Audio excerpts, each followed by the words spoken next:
my channel. Okay.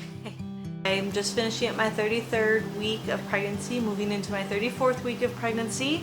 So I'll be sharing a little bit of how I'm feeling. I would love to hear how you're feeling. And if you're feeling consistently good or not good, because I'm all over the place. So I'd love to hear how you're feeling, and I'm going to be sharing some really cool information I learned about dealing with pain and helping you to avoid the epidural during childbirth if that's something that interests you or you want to try. So I'd love it if you'd stick around, press the like button, and subscribe. That would be awesome. I do a lot of videos on pregnancy. I'll be sharing information about childbirth, what's in my hospital bag, different essential oils I use, and a little bit of just like our homeschool / lifestyle.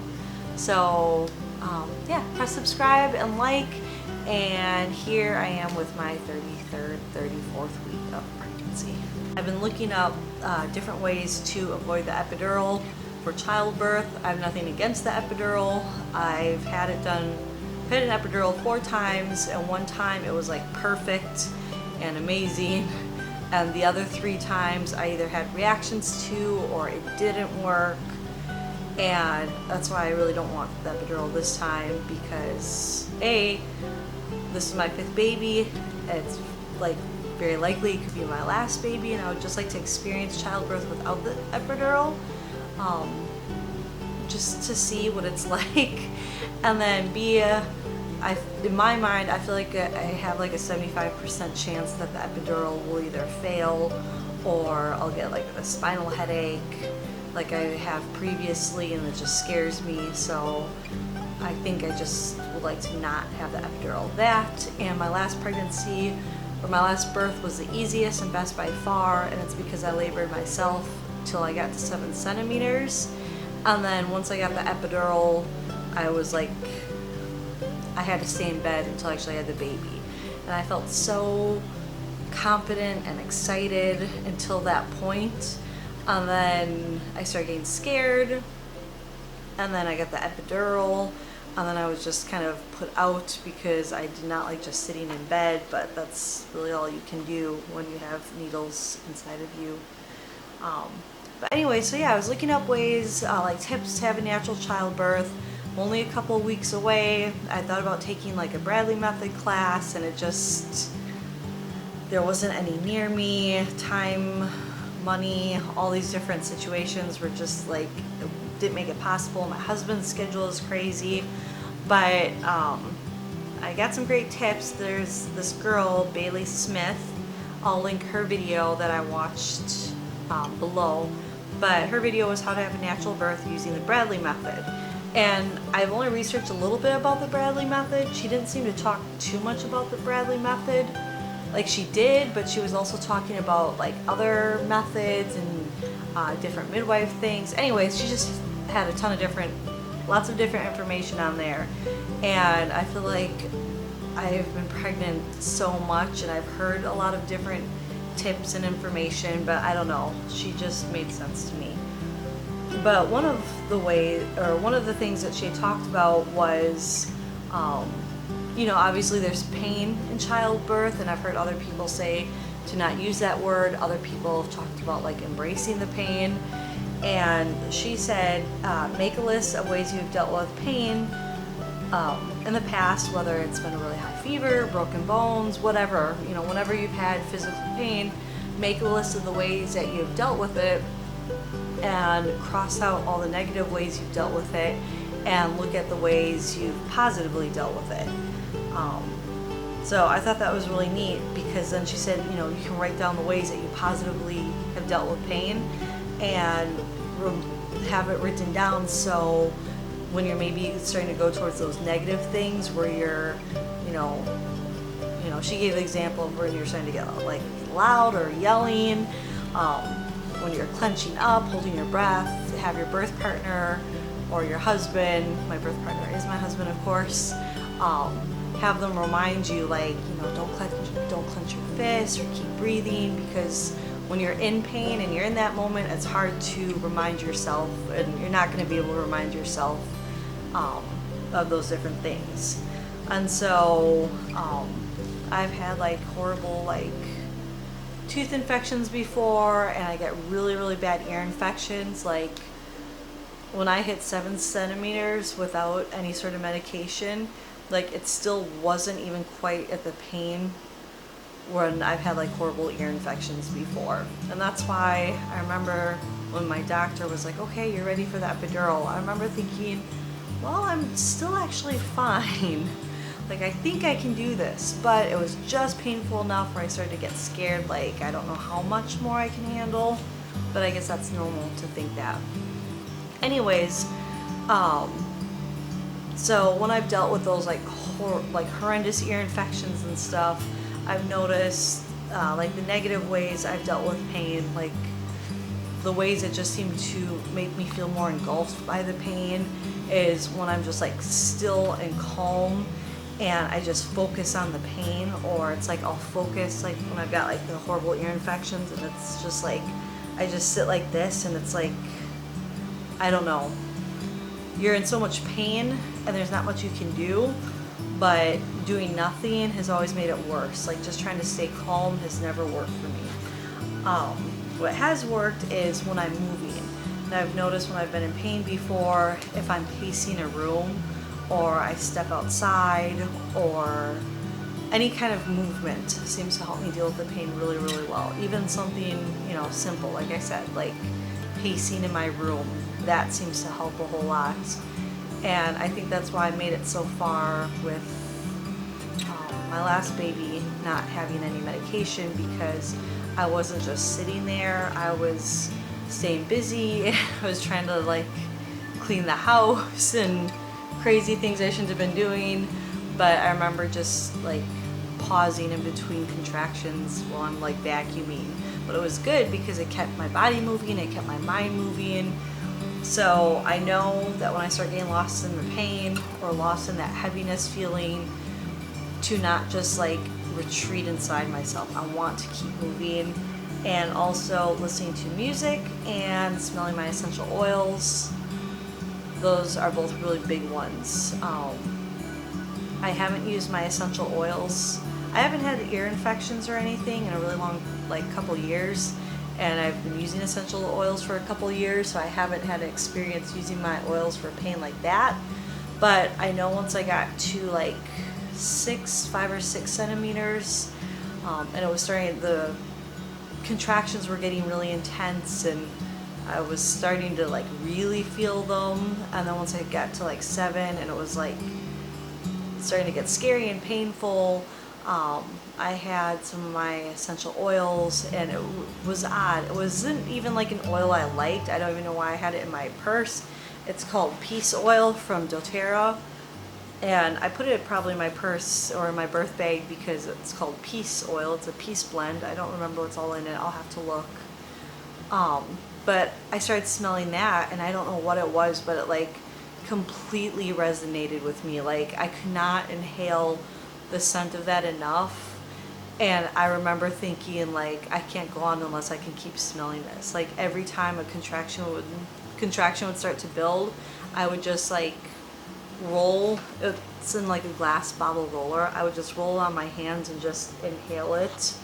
And it was like, it felt the same to me as when with my first baby Diana, when I was passing out from pushing, like from exhaustion. I remember them putting the oxygen mask on me, and I remember feeling like such an amazing relief of being able to breathe, and that's how it felt when I smelled that oil. So I'm gonna have several different types of oil blends with me, so that way in case one oil isn't working, I can try a different blend. And yeah, I'm just gonna remind, and oh yeah, and the last one was, every time I've been in pain before, I remind myself, this can't last forever. I know I won't feel like this forever. This will pass. And so that's one thing that I forgot to do in labor last time. I just started getting so scared, and I was just like, I don't know how much more I can handle. And my husband was, you know, there holding my hand, but now looking back, it's like, you know, that was such a big cue for me with the ear infections over the years, you know, to remind myself like, this is gonna pass, I'm okay. this will pass, this will pass. And obviously with childbirth, if you're in that point where it's really, really getting difficult, it's gonna be over pretty soon. So yeah, so she said make that list of positive and negative ways you've dealt with pain.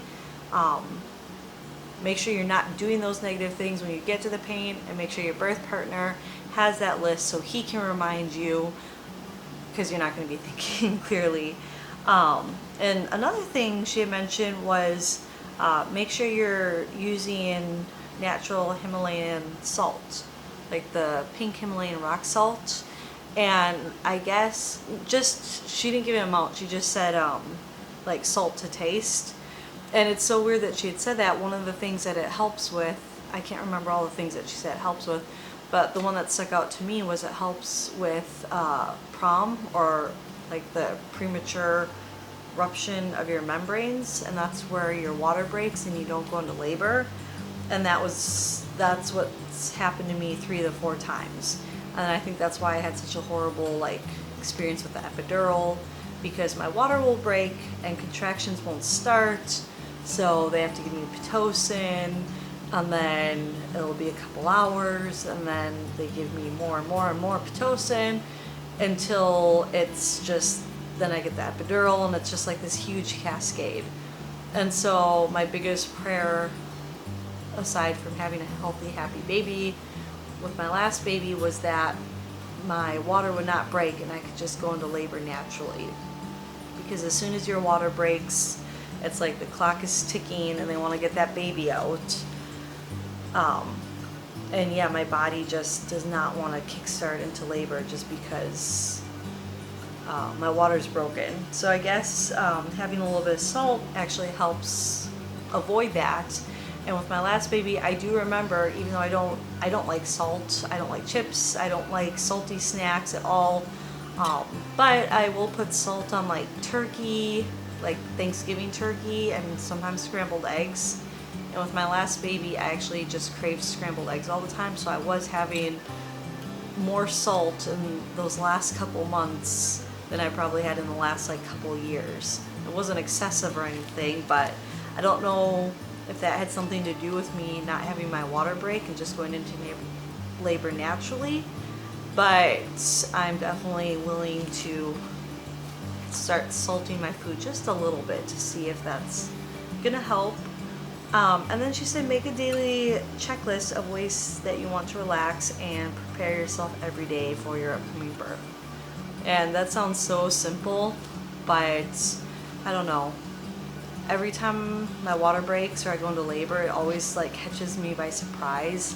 And you know it's gonna happen any day, but it's still like, oh my goodness, it's time. So I never feel like I've really like relaxed up until that point, because I like to be on the go. I like to have stuff done. And if I don't have stuff done, I don't like relaxing because I feel like I haven't done enough. But yeah, I want to go into labor and birth relax, not just, you know, for that 1 or 2 days where you're in labor, but once you come home with a newborn, it's like you are straight into it. There's no break. There's no, I don't want to like scare, sorry, I moved a chair with my foot. I don't want to scare anyone who's on their first baby that like, oh, you know, once you have your baby, like you're going to be exhausted 24/7. You know, you can rest, you can nap. Your baby sleeps a lot those first couple days for the most part. But it's just best to take care of your body as best as you can. So when you do, after you do give birth, your body is able to heal and you're able to heal and rest. But yeah, I thought, you know, and she just had the most simplest things on there. She's like, go for a 5-minute walk every day, do some squats and Kegels, and try to get 80 to 100 grams of protein in a day, which I know sounds like a lot, but that's actually one of the things I did with my last pregnancy. Just because I had such severe morning sickness, the protein helped a ton. And that does sound like crazy amounts of protein, but if you pick up like a protein bar or can mix like protein powder in your shakes and stuff, that helps a whole lot. So yeah, she had some other stuff in there which I've heard before, and some stuff didn't resonate with me as much, or some stuff to me seemed, I don't know, simple. But yeah, so that's my goal for the next upcoming weeks. I'm going to try and make myself relax. And I think putting it on a checklist will help, because then I'll feel like I'm getting something done because that's on my checklist. Adding a little bit of salt to my food to see if that maybe makes a difference with labor, and really going through and mindfully thinking of the ways I've successfully dealt with pain, and just having different playlists ready for my music and different oils ready, and really talking to my husband about reminding me, you know, not to just start to retreat and get lost in that moment of pain. I want to keep moving and thinking, and yeah, and I don't know, I'm just excited. So yeah, that's about it. My husband was on a work trip this last week, and it was so hard not having him here, but we made it through. I was like the solo parent, and I know there's a lot of solo parents out there, but 5 days of solo parenting for me was so overwhelming. We had doctor's appointments, therapy appointments, softball games. I had a photo shoot. It was my birthday over the 26th of September. And it was sad to not have my husband there for my birthday. And it just, oh yeah, we had like a geography fair, which I hosted. It was super cute. It was really little. It was so awesome. It was a lot of fun. But we had a geography fair. We had our homeschool field day. Just a lot packed into 5 days. So we had that, and yeah, I'm just getting ready for Thanksgiving and the baby. Thanksgiving's still a little ways off, but I went shopping. So yeah, this is the end of my video. Thanks for watching. I'm curious to know, once again, where you are at with your pregnancy, how you're feeling. I'm feeling still just great one day, icky the next. So I don't know if maybe you guys are feeling a little bit more either consistently good or consistently like you're struggling. But yeah, just let me know how you're feeling, and your thoughts about labor and birth, and if you have any tips or tricks for having a baby, and I don't want to say naturally, but having, because it's a natural process no matter how your baby comes. But if you have any tips on having a baby without the epidural, that would be awesome if you could share them with me. So thanks so much. Have a great day. And yeah, have a great day. Bye.